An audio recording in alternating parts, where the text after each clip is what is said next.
All right, welcome to today's show where I'm going to be talking about Darth Vader's castle, a really cool set from LEGO for Star Wars fans because it is not another remake. It's not a slight iteration. It's not another walker. It's not another Star Destroyer. It is something entirely new, which is sort of exciting because we just haven't seen that in quite a while. And in this show, we're going to look at this closely, what I like about it, what I don't like about it, and go over some stats. Is it really worth the $130 that LEGO is charging for this set retail? And then it is a Dark Lord's Tower, nice and black like most Dark Lord towers are. Is it really the best that Darth Vader could have hoped for? What else has LEGO put out? What other Dark Lords maybe are better than this Dark Lord Tower? Maybe let's do some comparisons and just see. And we'll do that towards the end of the show.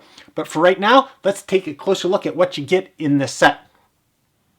All right, let's zoom in and take a look. As you can see, the front here, there's a lava flow, and it's very textured from the Lego studs. We don't really see too much of the exterior in the movies, but you get an idea that it's just a big black monolith. And then as we turn it, we'll go to this side. You can see that there are some stairs. You have a door that can open up to go in. Sorry, my little mouse droid left its docking station. And you have a little loading area for some of your studs. And then there is a kyber crystal hidden in the wall there. And I'll go all the way to the back. And you can see underneath that fits just perfectly is a TIE Advanced. And it just barely fits a Darth Vader, which is perfect. Don't need controls. And in fact, you can't even see through the windshield. But it is just small enough. It's actually pretty perfect. It pairs really, really well with the Slave 1 that came in the Cloud City set. So the TIE Advanced docks underneath there. And now you can get an idea of all of the guys. So you have the two Imperial Guards. And notice that the cape is a darker color on the inside than on the outside, with the two-tone between the body and the arms. I think done very well the second time those guys have been printed. And then you have this pilot up here who is also manning the gun. And we can stick him down there at the top. And then you have Darth Vader here in his meditation chamber. And you can see how he exactly fits inside his TIE fighter. Squeeze him in there. Right? So pretty perfect for how that guy fits. Then lastly, like father, like son, right? We have our back-to-tank, which actually pops right out. So if you want to access it easier, our back-to-tank Darth Vader, which is the only unique figure to the set, where he can pop right back. And then we'll switch around to probably the most interesting section, I actually think, and that is this little holocron with this little Sith temple, Sith altar here with a hidden lightsaber. Now, you notice from a lot of my reviews that I don't put the stickers on, even on the playsets. I just don't like putting on the stickers. This is one spot that really is missing the stickers. I bet you didn't even notice where the stickers were missing before on the inside here to kind of create that. It sort of looked like the inside of the Death Star with some of the patterning. But it's under there, you don't notice. Here you really do miss it. So there you go. You can take a look at what it looks like with the stickers on. And then lastly, we get back around to the front. Darn little mouse droid. All right, so we get back around to the front. You get a good idea of what you get. One of the surprising things about this set is actually in the box. Now, maybe you've encountered this in a set. Maybe I just haven't built enough to see this before. But if we take a look in here, notice if you open it from the top, which is the natural thing to do, that there's an extra piece of cardboard in there to keep your instructions from folding up while inside the box, but you can't access it from the top. You have to turn your box around, open the bottom, and then you can pull, see if you can see it there, then you can pull your instructions out. Only accessible from the bottom of this set, not from the top. And like I said, maybe that's been in other sets and I just haven't built enough, but just in case you only want to open it from one side, open this set from the bottom. All right, so now let's take a closer look at the minifigures. All right, so here you can see the minifigures, and here is the Imperial Transport Pilot, and I may have mistakenly said that the back-to-tank was the only unique figure. This is also a unique figure. You can see him there. You have these cool Imperial Guards, which have appeared one other time, I believe, in the new the new playset Death Star with the cool two-tone spongy cape here. Pretty cool. Then you have the Back-to-Tank Darth Vader. As I said, like father, like son. Back-to-Tanks are just everywhere. There you can see his back with the cool printing on both sides, the extra scarring that you can have there. And then the Darth Vader two-piece helmet. And again, he has some scarring on the back as well that, notice, exactly matches the scarring on the Back-to-Tank Darth Vader. Then of course we have the mouse droid, just thrown in. Probably George Lucas said that had to be in there or else they couldn't make the set. I know he's not in it anymore. But anyway. Alright, so what did you think? It has a lot of cool stuff in it, and you want to know about the stats now. It looks cool, but is it really worth that $130? Well, let me throw up the stats now. $130, as you can see, more expensive in the usual places, less expensive as always in Canada when converted into US dollars. This data comes directly from the BrickSet database, so check that out if you want to see the currency conversion in your currency. A little bit bigger discrepancy there between Canada and the Netherlands than normal, so a wide price range on this set in your local country. It has 1,060 pieces, which seems like $130. Maybe there's a heavy Disney tax thrown in there. Maybe. It weighs 4.3 pounds, which gives it a dollar per pound value of $31 a pound, which isn't actually so out of the world crazy high for a Disney, for a Star Wars set these days. So it doesn't have many pieces. It has a pretty reasonable price per pound value. What gives there? Well, we'll see in a second. Its box size is 0.580, and it gives you a dollar density of $224 per cubic foot, which is, again, about average in there. And if you think about this box, this is sort of the standard short exclusive box, or, you know, lots of times it's a little bit bigger for the biggest set in a range.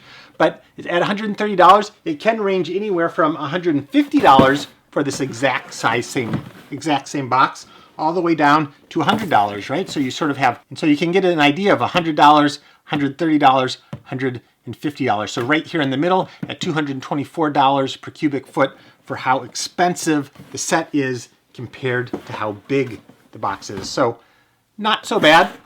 $150 is really getting up there for a box this size. $100 is, you know, on the lower end. Anyway, so $224.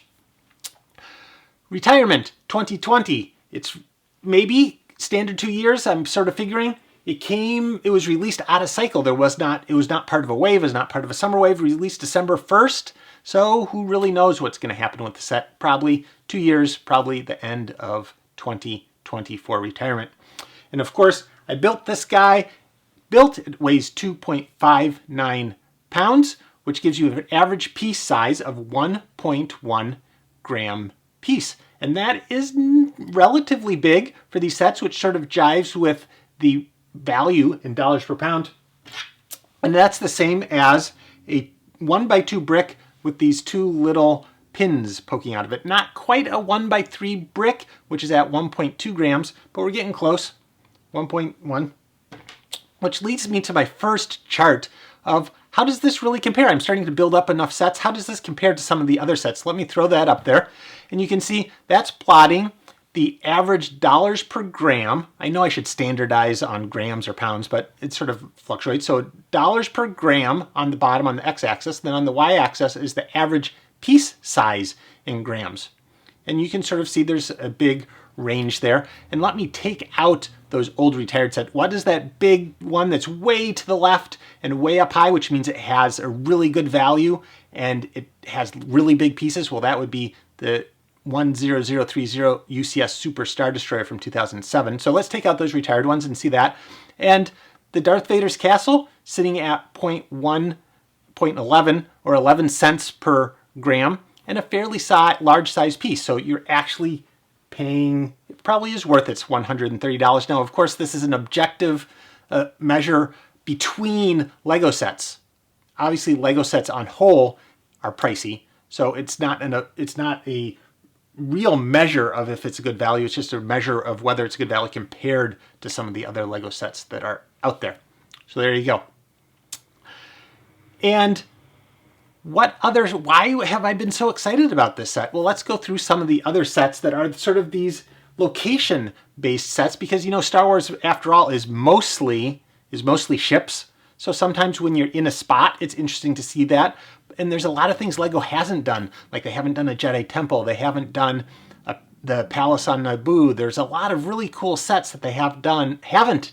But what have they done? And this sort of adds to it, even though we just barely saw it in Rogue One, right? I think it was in Rogue One. But just barely saw it. So there's been Yoda's Hut, the Octu building, Mos Eisley Cantina.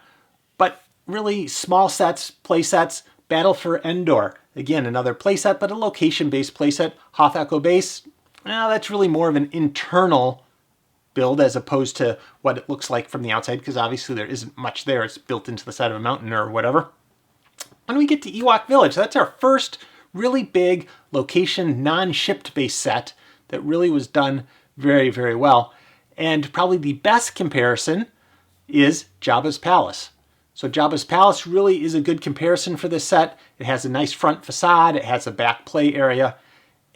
But that's really it. There have not been any other buildings that have been built, even though their stuff could have been built on Coruscant, sort of like the Senator's Chambers or you know, some of the external, there are a lot of external buildings that, well, yes, we could throw Cloud City in there, but they really haven't done that properly as a building yet either. That's really more like an internal of a ship. Anyway, so you can see, very unique amongst the Star Wars line.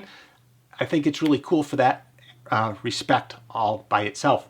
But really, how big is this set? How is it for a Dark Lord to be in this black obelisk that it is? Well, how in movies are real black obelisk Dark Lord towers presented? Well, let's do some ascension panning. Bum bum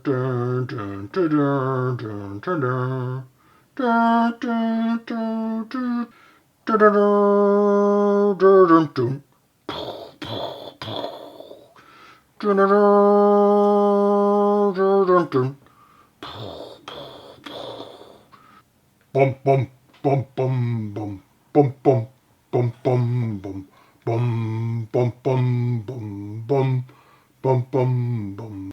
All right, I apologize for that terrible humming, but I did my best to set the mood for each appropriate Dark Lord. Could you tell which was which? Obviously, we started off with Darth Vader's castle, and then next was probably pretty obvious and actually looked by far the best in that ascension panning was the Tower of Orthanc.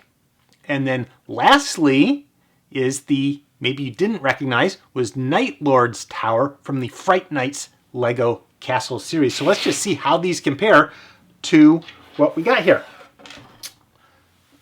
So we'll bring in Tower of Orthanc, and as you can see, the Tower of Orthanc is a was a $200 set. Honestly, on the secondary market, you can probably still get it for $200. So as you can see, quite a bit more to this, a lot more ominous, maybe a lot, it just looks more tower-ish than the Darth Vader's castle. Partially, it just isn't a whole lot of ornamentation on that, whereas there are lots of spikies and dust to really make this one seem dark and ominous. And lastly, that Fright Nights Night Lord's Tower. Here you go. Go ahead and slide that one in there. And pretty cool old set. You can see here with this really tall tower. And actually, as castles go, this is still the tallest castle outside, of course, Cinderella's castle that Lego has ever made. And it still continues to be the tallest castle that Lego has ever made. So in terms of castles, could it have been bigger? Yes, but maybe it wouldn't have suited the level of ornamentation. That would have just been a black monolith. Maybe it just wasn't there to do it bigger. This is really probably a pretty good size. You get just enough little play features in there to make it worth it. Is it worth the $130? Well, you're getting awful close to the modular size, although I know the cheapest modulars now are up close to 160, 170, 200 now for what you get. But as a playset compared to the Walker, which is more expensive, compared to the Millennium Falcon, which is more expensive, this one may be a little bit more stable because it doesn't have to fly around. So maybe it's not such a bad value. For collectors, for investors, it really is up in the air on what this is going to do. I suspect it will probably do well. Just got to wait for those discounts. All right, thank you for watching. Until next time, Lego on.